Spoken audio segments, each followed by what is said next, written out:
Hello and welcome to House of Cult. My name is Alessandro, and with me is Ariel Salsa, the owner and founder of the Pretty Cult. Today, we are so honored to welcome Ryan Kirby, the frontman of Texas's own Fit for a King, who have just returned with their brand new single, No Tomorrow, via Solid State Records. Thank you so much for joining us, Ryan. How's the day treating you so far? It's going well so far. Not Yeah. too eventful. By the way, you guys have way cooler names than me. I just realized that. No, that's okay. Like it's Yeah. You've got a good classic name, you know? Like hmm it's Ryan's a solid name. Are you in Texas still? Are you based there still? yeah, in Arlington, Oh, very which cool. I've Oh, know more people know that, I guess, than I give people credit for, because usually I say Dallas because I assume nobody knows what that is. But I yeah, I mean, I work for a record label and one of our bands is from Denton, Texas, which I think is like mhm. a suburb of Dallas, if I'm not Yeah, it's mistaken. like kind of a suburb. It's like 45 minutes Okay, outside of Dallas. Yeah. for sure. Yeah, I mean, yeah. obviously Dallas is such a hotbed for so much music from our scene and so many different genres and has always been a very thriving scene. Does it still feel like that to you? Um, I guess I'm gone. People always, not always, but I get asked that often about the scene here, and I'm like, I feel a little disconnected because I'm so like, I'm gone so much on tour. So I'm just very like when I'm home, I'm not really plugged into music super hard because I'm usually on music detox That makes after a sense. tour. But Yeah. Yeah. I mean, bands keep popping up and getting signed out of here, and like you said, you're working with a band from the area, so. Yeah. I know growing up, it was like an incredible music scene to grow up in. Yeah, and especially like the band started in Tyler, Texas, right?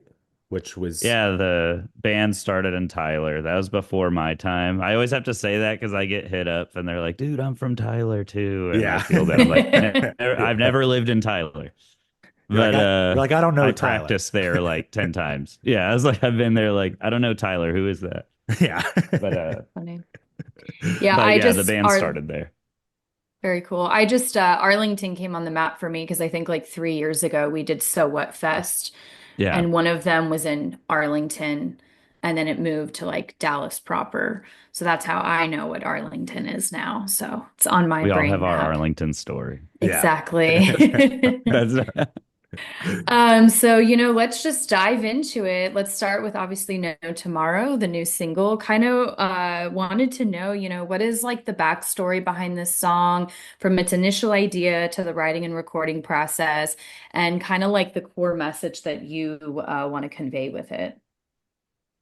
So this song, like, it's funny because it never was considered a single for probably the first. We were in the studio a total of 5 or 6 weeks, and we had worked on music for a few years.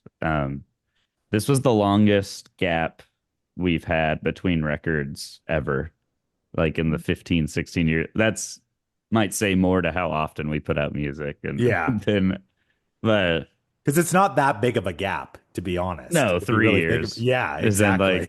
like so maybe we just did a more normal pace, which I guess. But this song was like technically a demo we brought in, but it sounded way different, and it was kind of a song that was on the brink of just not being on the record the entire time, and we were just like, I don't know, we'll just keep working on it when we get to it. And then it was like in the last week of being in the studio that the song got to the version that it is, and all of a sudden we were like, hey, this song's actually like really cool. Maybe it'd be a nice single to put out because it kind of encompasses a lot of sounds.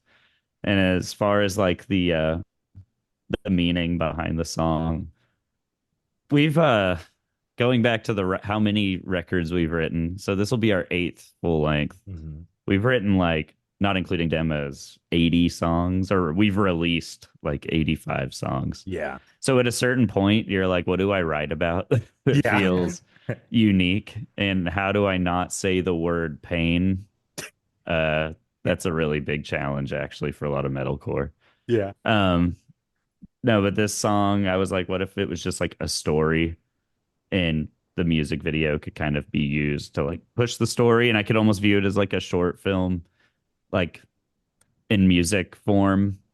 Yeah. And the song is just about a couple and they're in the middle of an apocalypse, or like like a war. I mean, it's kind of on topic for what's going on, probably what inspired writing it. Yeah.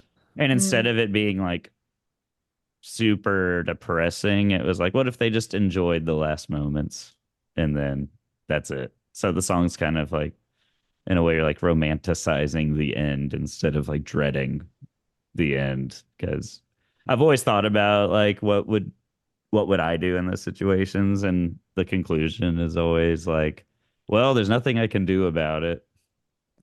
And not even in that situation, just like when awful things are happening and you feel powerless, it's like, is it worth um your life being miserable over things that you have absolutely zero control over?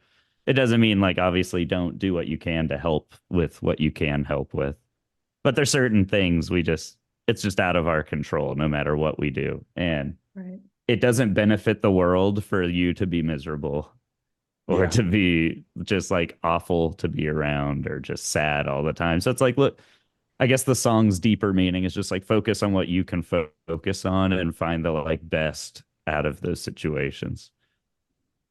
Yeah, absolutely. I mean, an interpretation I sort of had from the song was sort of like it isn't dwelling in the fear, but instead sort of leans into love in that Yeah. aspect, where it feels like at the end of the day, if you were in that situation where everything was coming to the end, what would you really focus on? Would you focus on those material possessions or those milestones or those successes?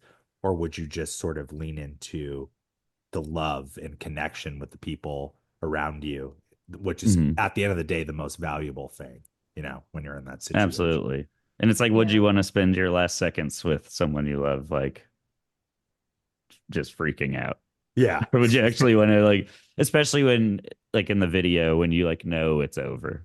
Yeah. So Mhm. it is meant to be depressing in that term, but I think you kind of took what the meaning was and even narrowed it down to a more specific context. For sure. I mean, God, if I was in that situation, I wish I could be that strong. I think I would probably be so It's definitely panicked. easier to say while we're sitting here Yeah, talking right. on Like Zoom. I mean, like I guess if you were in that situation and you saw like the mushroom cloud, right in the horizon, I don't know. Ooh, Yeah. yeah. I think my husband would be the one that's the strong, like, okay, we can't. And I would be like, oh my God. Yeah, Yeah. And he yeah, would be Run. the calm one. yeah, yeah. Or I would just be like, I've played a lot of Fallout before in my life. Yeah. I There's got to can. be a vault somewhere. There's got to be a Yeah. vault. Like I'll figure it out somehow. I Yeah. watched the show, which people are gonna be mad. I didn't play the game. Oh, really? Okay. I I mean, get the show's great. intimidated because I loved the show and I was like, I should get into the games. And I saw like there's all these different games, and some people are like, this game sucks and this game's good, and don't play that one. And Yeah. then the other person says, no, that's the bad one. Don't play it. And I was like, I'm just not gonna. I'll just watch the show. Yeah, But I feel a similar way as well about that franchise. Show is great for sure. there'll be a separate podcast and talk about Fallout and No All out. Tomorrow, and we'll have like little teasers, like Yeah. little Easter eggs. Yeah. Absolutely. And kind of touching on the song too, and sonically, it really balances, some of those like ethereal melodies, the soaring vocals, and obviously your like signature aggression. But the production's really elevated this time, and it's very tight. The electronics have a nice presence, but there also feels like there's a bit of artistic restraint where it's not super over the top or Mhm. and I feel like, nearly 20 years into the band's journey, because I believe 2027 will mark 20 years of the band. It will.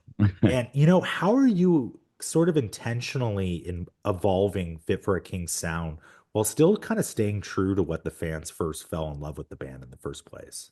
So we're pretty hard on ourselves as far as critique, and it's funny because we'll say things like on even on tour, let's say we get two hotel rooms that we all have to split on our off day because the budget's tight, and people are like, "Oh, I just want more space." And we're like, "Well, we should have wrote a better record."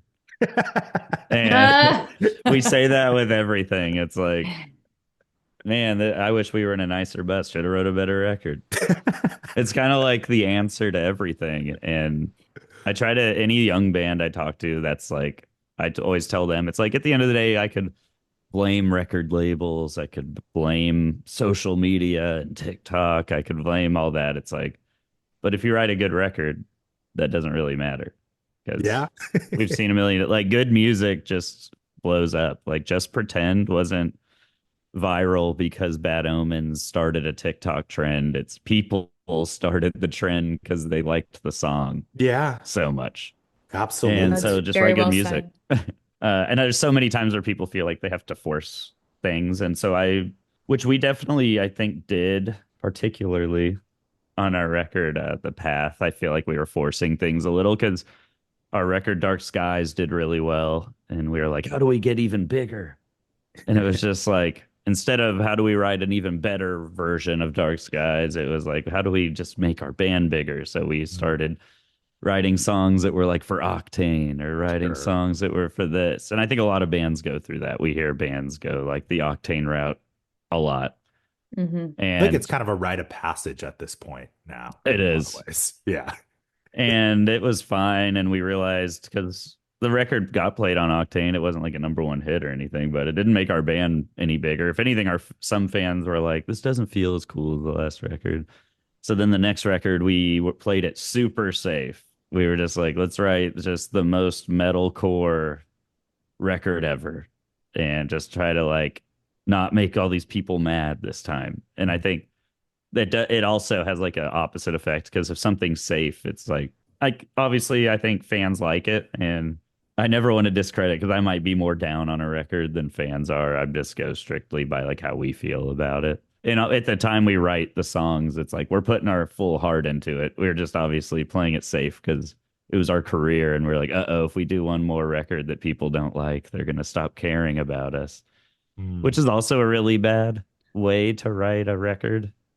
So with sure. this, like rounding back to this record and No Tomorrow, on this album, we went to a different producer than the last three.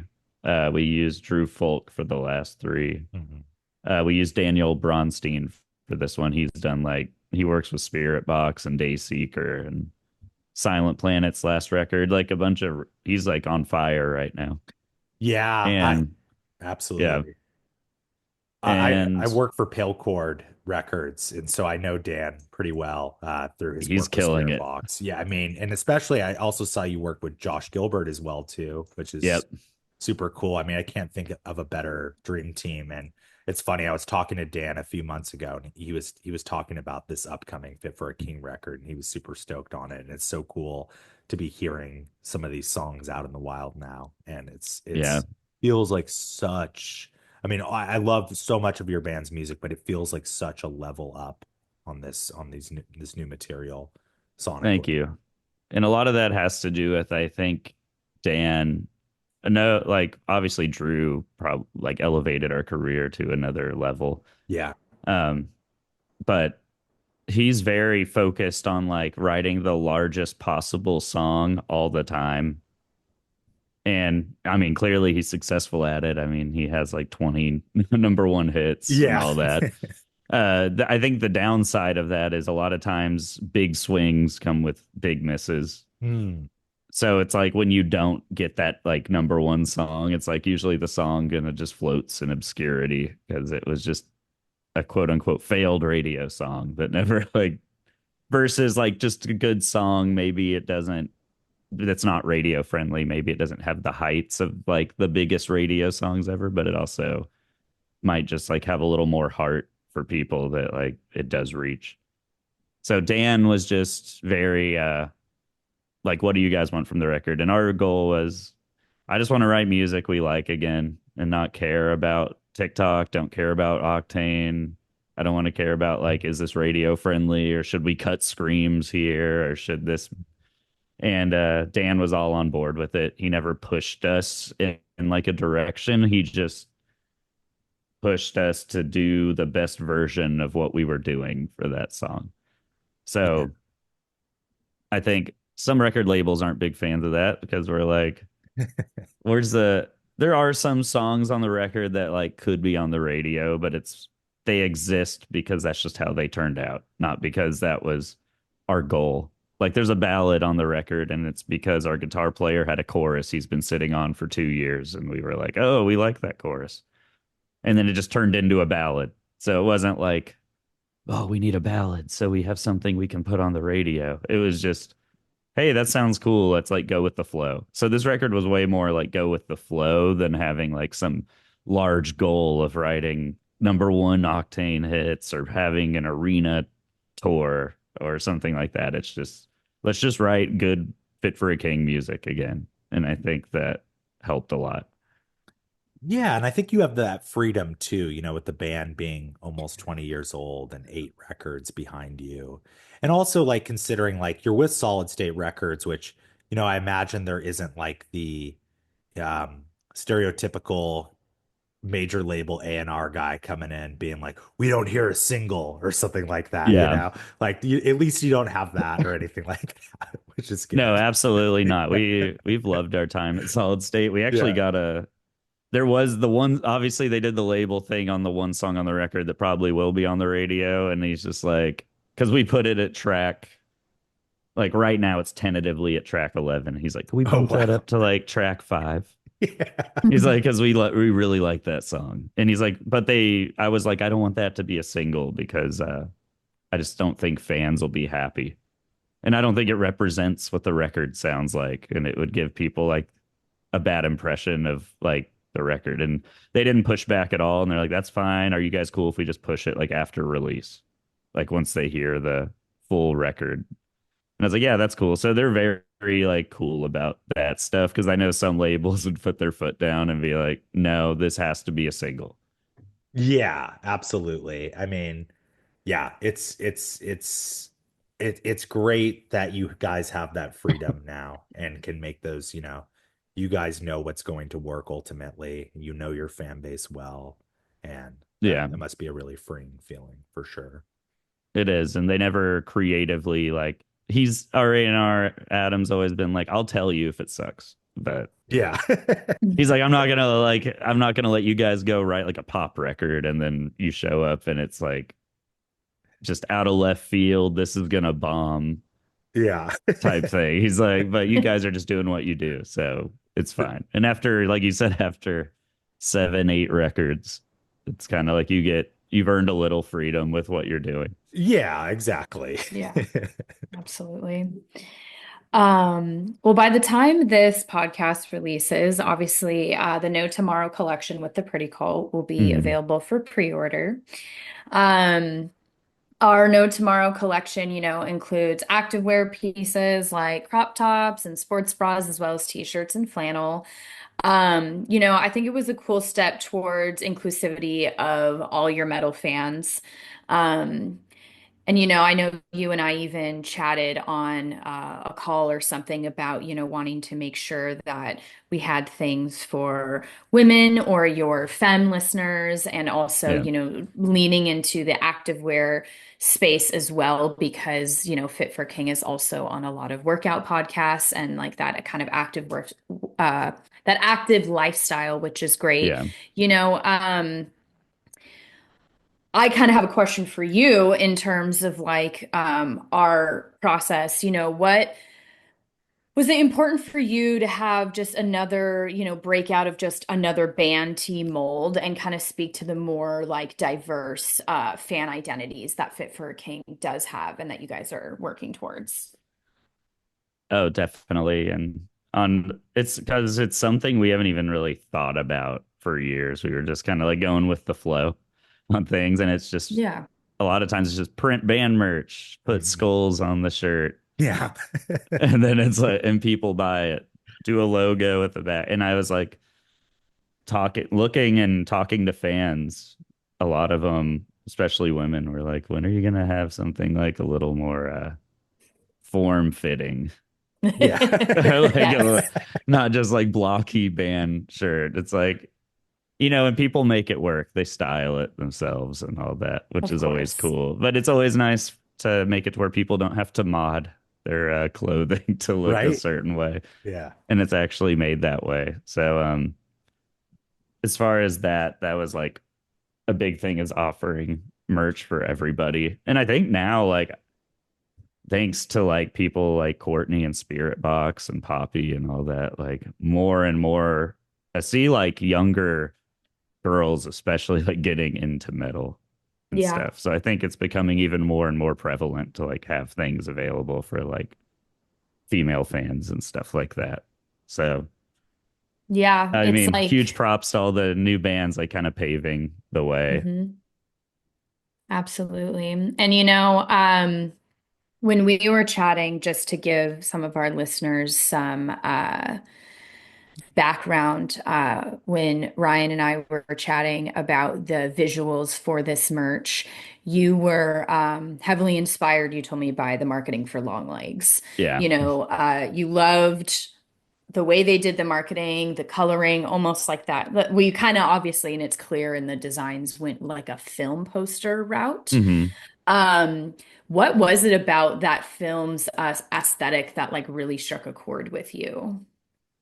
I really like minimalist design, Mm. especially almost in everything. Like I just like when posters don't feel like they have to overdo things. Like a lot of the, not even just posters, but like you see a Marvel movie poster and there's like it's almost like sensory overload Yeah. all over the poster, and it almost says less and has less like going on when you think about it, like as far as deeper meanings, because everything's just on like on the poster. There's no interpreting anything. And I think minimalist design kind of like leaves room for your brain to not feel like cluttered and to actually like dive into what you're actually looking at and thinking about it. That's why, I mean, if you look at most of our album art, starting with Death Grip, it's like very minimalist design vibe. Like I don't even like text being on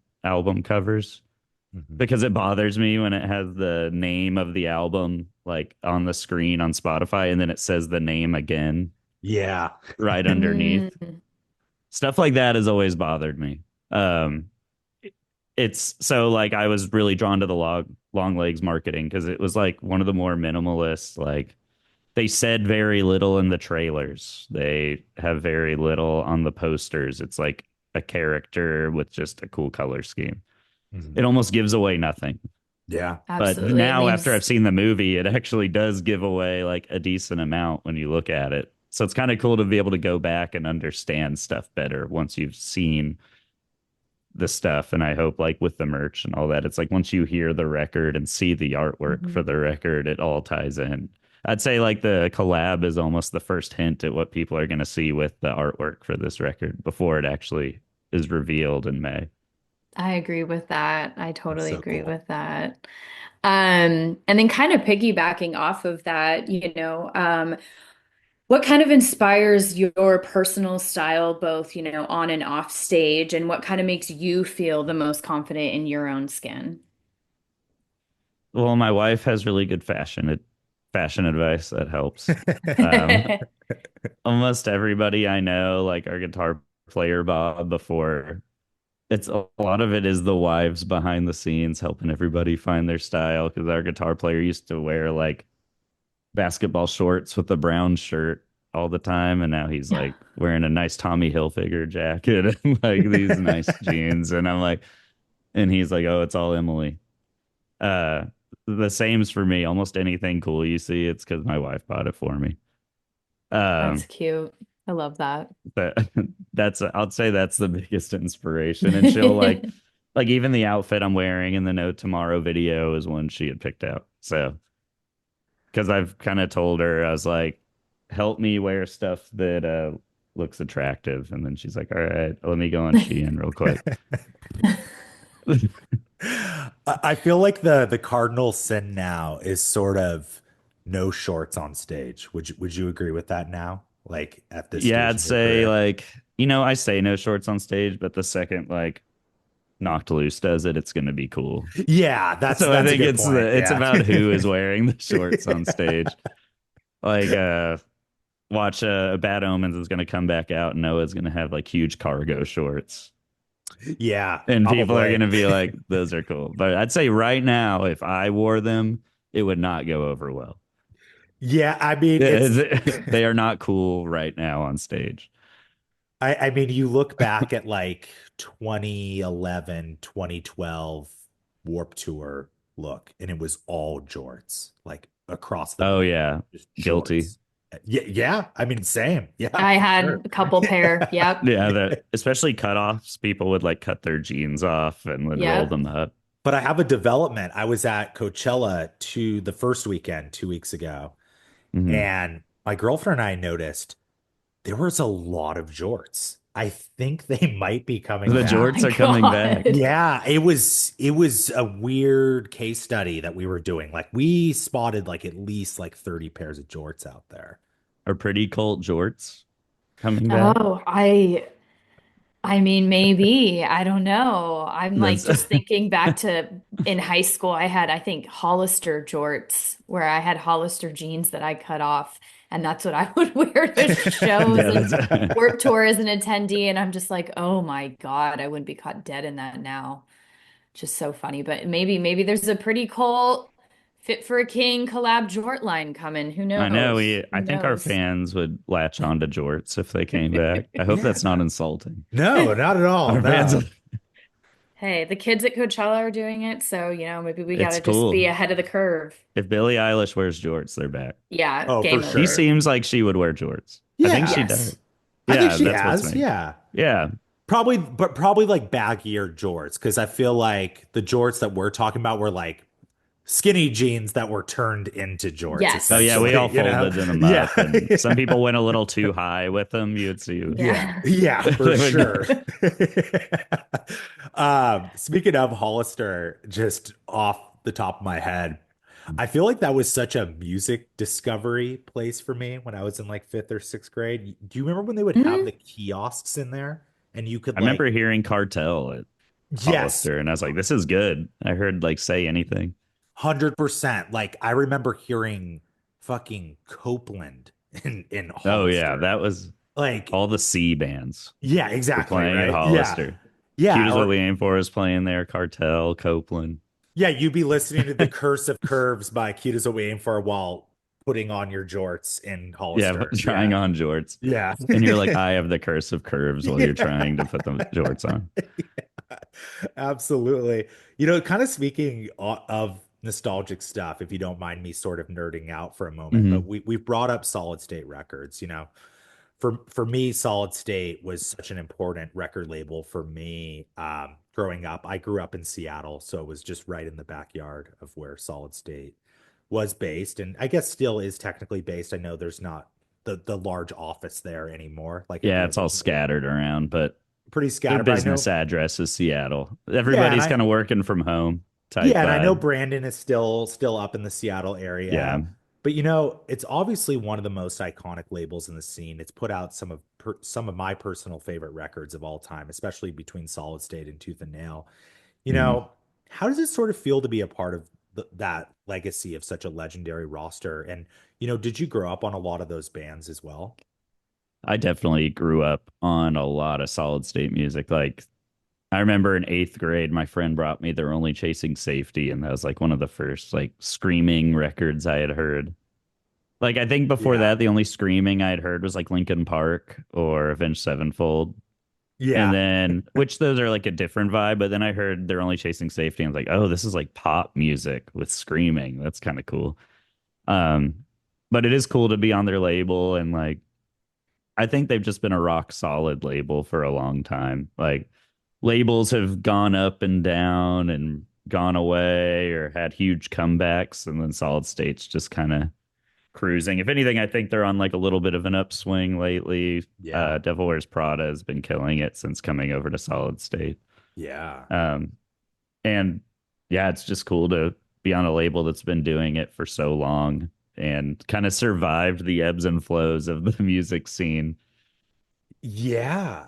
I mean, that was sort of my next question too, was, with the band almost being 20 years old, the band has obviously navigated the many ebbs and flows of the music scene, Mhm. but it must feel great that, the band has not only survived so many different changes in the music scene, but also it's continued to thrive and arguably Fit for a King is the biggest they've ever been as a band, now nearly 20 years into your career. Does it feel pretty Mhm. surreal considering that? Oh, it does because it's when we did like the tour with Motionless in White or the even the Kill Switch one we just did or Motionless, we're referred to as like a new band by so many Yeah. people. And I'm like, oh, that's cool. Because we've been a band, like you said, for a pretty long time. And it's cool when people are like, hey, I found a new band I like.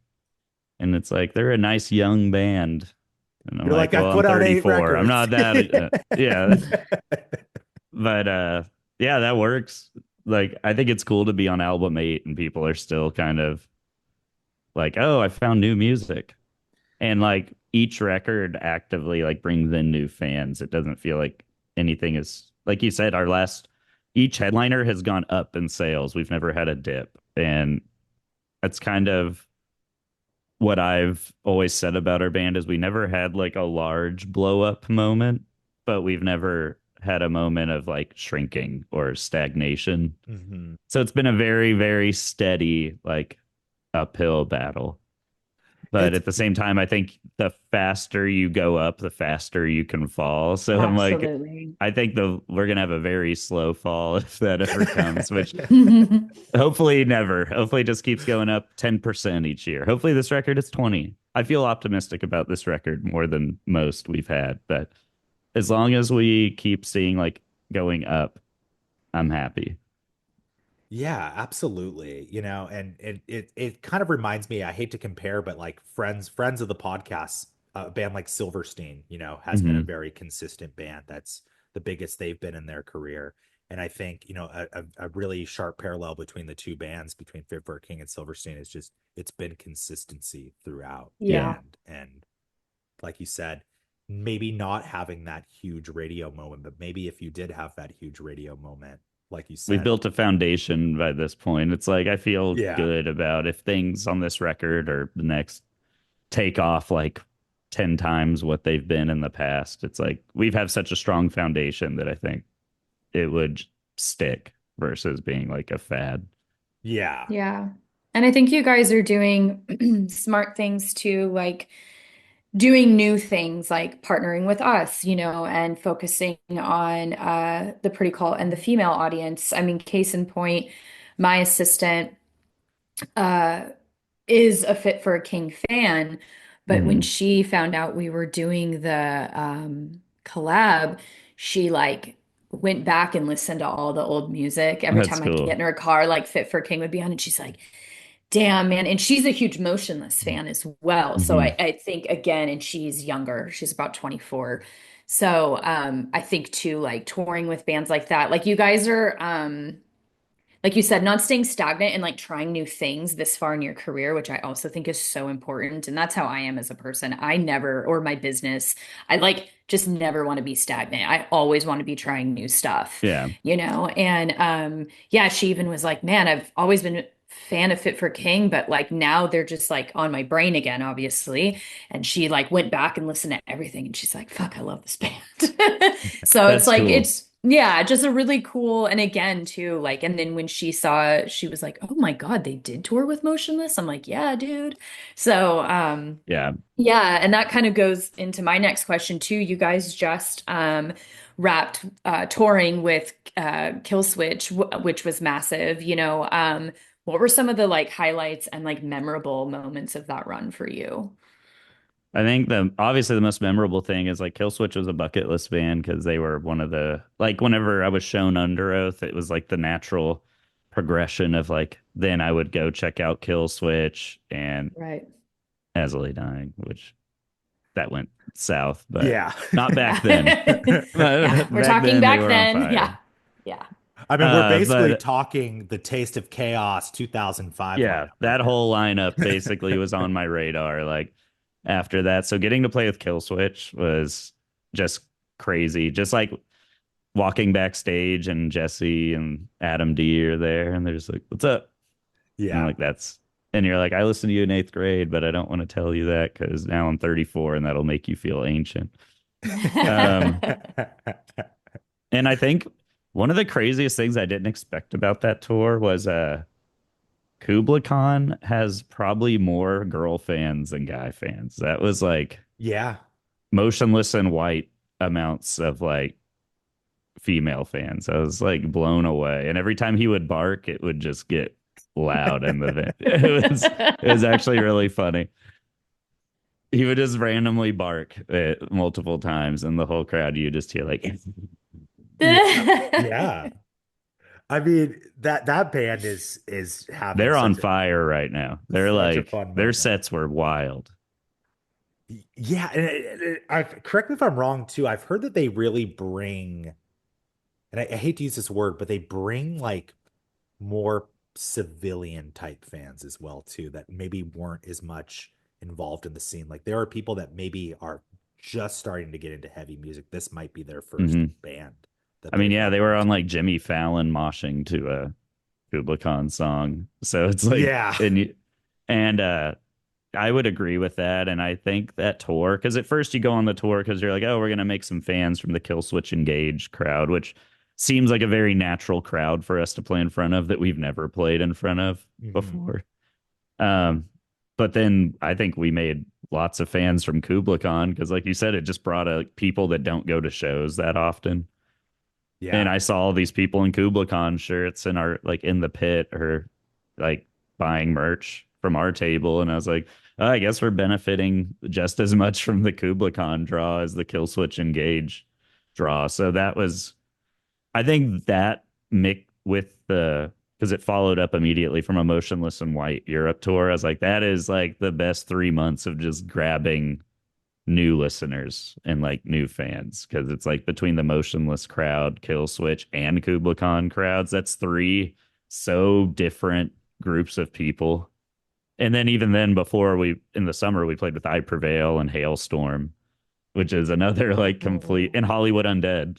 Yeah. So it's like other three bands that are just like so it's almost like none of the tours are overlapping in fan bases, which makes me really interested to like see the next time we headline like how crazy the crowds like the demographic splits are on all of those.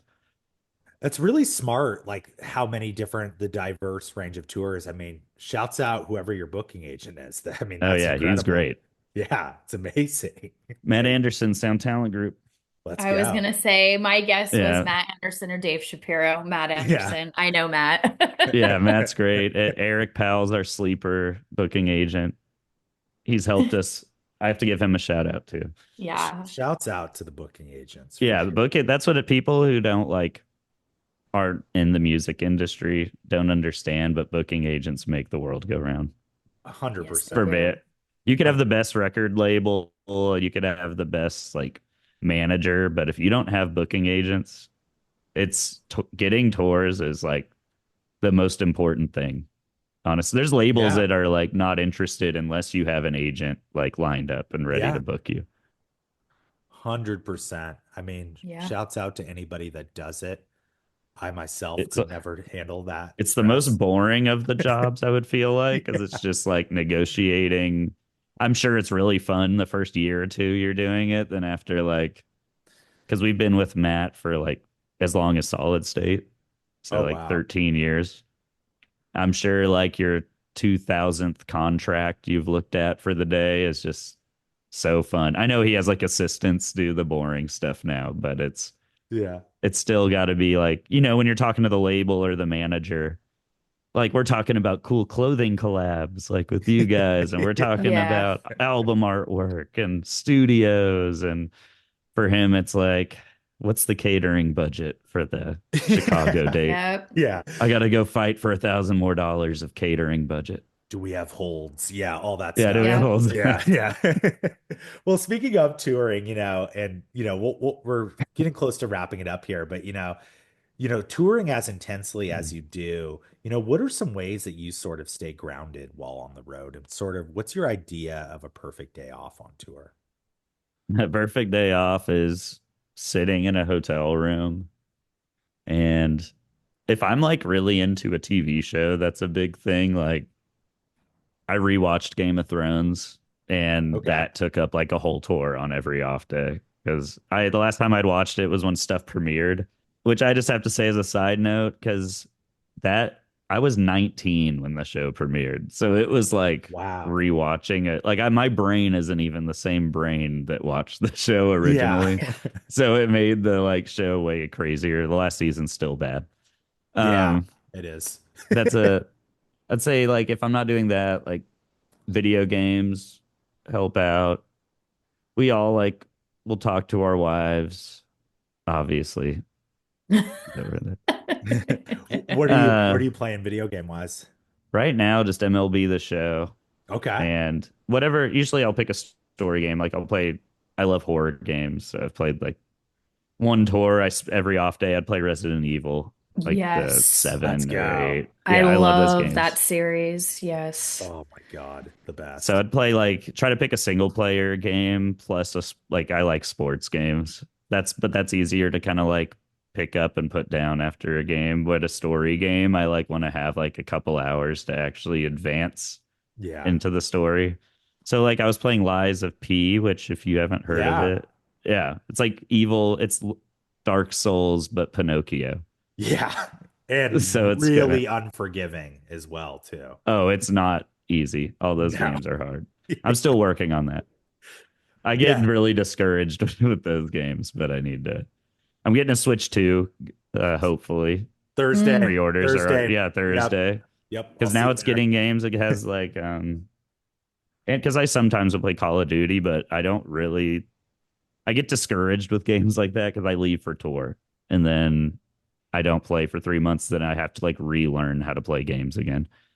So Yeah. it's like if it's on the Switch, which apparently it's going to get the next one, and it's getting Madden and it has MLB. The shit. I was like, plus all the Nintendo exclusives. I'm like, I have a Switch, but it's so weak.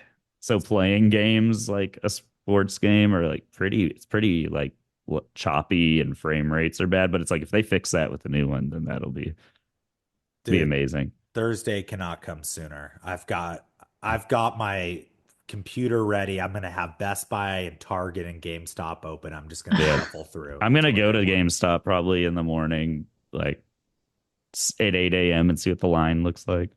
You know what? I Maybe get I'll up do that. anyways to drop my son off at like 8. That'd So be I kind might of see if, fun. yeah, they apparently each store has like 100 of them that you can order or pre-order in person. That would That's kind a of whole be different podcast, but No, that'd be Yeah. fun though. That's kind of like that's sort of going back to the roots of the old, remember the midnight releases, going to a GameStop, Yeah. maybe now that people sounds wait at nice. concerts. Yeah, exactly. I'll just say this before we go to the next subject, Motionless in White.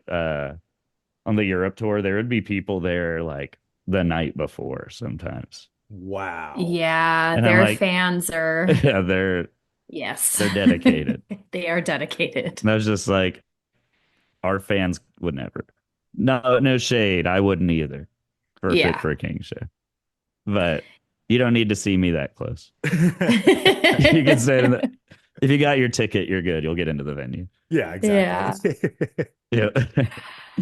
Yeah, kind of our last question with No Tomorrow, setting the tone. What kind of can fans expect for Fit for a King in 2025? And obviously, as we've mentioned, this is the beginning of a new album cycle, which everyone is Yeah. super stoked for. There's going to be a lot of surprise, more touring. Yeah. Uh, we have the stuff that's announced. We're announcing Europe festivals. We've got the new record, obviously. We're going to headline later this year, which I can't wait for people to see the lineup on that. It looks amazing. And then early next year, we have a Australian tour that's almost sold out with the plot and you. Cool. Oh, So hell if you're yeah. Australian and listening to this We actually do today, have some Australian listeners. Yeah. So all shout right, out to well then maybe I'll Australia. say that. Yeah, I'll see Yeah. them in January when it's warm. I'm kind of glad to get out of this part of the world when it's cold outside. I hate cold weather. Yeah. And there's just going to be a crazy amount of touring because we tour a lot even when the record's 3 years old. So imagine whenever it's new. Yeah. Yeah. It's going to be a lot. But also crazy guest features on this record. Ooh, okay. Mm. All right. I imagine you probably can't reveal who's on it. Well, we know one of three. There's three, and Landon We know Tours is on Landon. Okay. Technium. But I know everyone will be pumped Okay. about the guest features. Okay. One hint is maybe one's Australian. Oh. That'd be funny if they weren't Australian and it just it's just not a I think I might know who it is. Okay. Okay. okay. You can guess off the recording. I'll guess off the Yes. recording for sure. Well, Ryan, this has been awesome. Just thank you so much again for taking the time to chat with us. It's no problem. Thanks for Yeah, having me. of course.